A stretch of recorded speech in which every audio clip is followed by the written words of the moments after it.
Wewe atajwe Mwenyezi Mungu alafu nyoyo yako isitulie mpaka atajwe demu wako,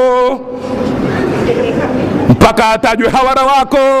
Nasema hapo umenitajia kifaa. Shenzi muhuni we. Hapo umenitajia kifaa kinanikereketa hasa. Kinakukereketa na moto utakukereketa muhuni mmoja wewe. Maana ukinitajia kifaa hicho nataka kuzimia mie. Kufa. Si unataka kupagawa bwana kwa mambo ya kihuni. Pagawa wewe. Sema kile kifaa bwana. Maana jicho hurejeshi ukikitizama. Vile vile basi ujue na ukipelekwa motoni utashindwa kurejesha jicho. Unapo pengine pa kutizama na unaona moto mtupu, utatizama wapi pengine? Na ukiangalia huku moto na huku moto, utaangalia wapi pengine? Unafikiri kwenye moto au kwenye mashimo ya motoni kuna madirisha? Tunawauliza wale wanaopenda kuchungulia madirishani, hufikiria ndani ya mashimo ya moto kuna madirisha? Hakuna madirisha.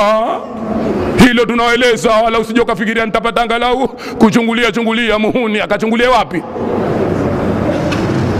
Hakuna madirisha bwana. Motoni madirisha hakuna.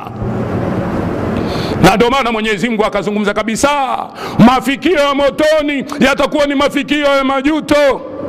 Thumma la yamutu fiha wala yahya. Watu watopatwa na mauti wala hawatakuwa na uhai. Maana uhai, raha ya uhai hasa uwe mwenyewe kidogo unapata nafasi ya kuzunguka huku na kule na kuchagua unachokitaka. Si kwamba labda hawatakuwa na uhai kwamba hawako hai. Wako hai, lakini kuna haki za uhai. Kama leo watu wanajidai kuna haki za ubinadamu, kumbe haki za ubinadamu zote maasi matupu.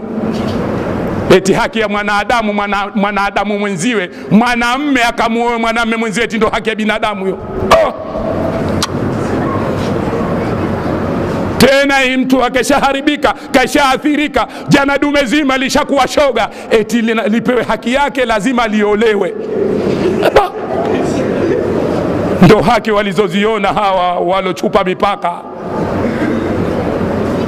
Mwenyezi Mungu Subhanahu wa Ta'ala ameweka mipaka yake. Tilka hududullah, hiyo ndo mipaka yangu nimeweka mipaka yangu.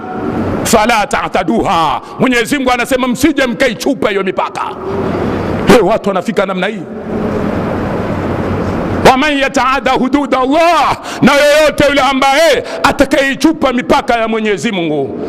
Aya nyingine ikasema faqad dhalama nafsahu, kwa hakika ameidhulumu nafsi yake. Naona kazi hiyo, kwa hakika ameidhulumu nafsi yake. Je, leo wangapi wameshachupa mipaka ya Mwenyezi Mungu na nafsi zao wamezidhulumu? Nakwenda wapi? Tutafika tunakokwenda? Hatujafika bado. Kwa hiyo kitulizo ni wapi? Lazima upate utajo wa Mwenyezi Mungu ndio utatulia. Na Mwenyezi Mungu anasema nitakupeni kitulizo, mtatulia mkifuata utajo wangu. Fadhkuruni adhkurukum, nikumbukeni nanyi nitawakumbuka. Wewe ukikumbukwa na Allah ndio umekumbukwa.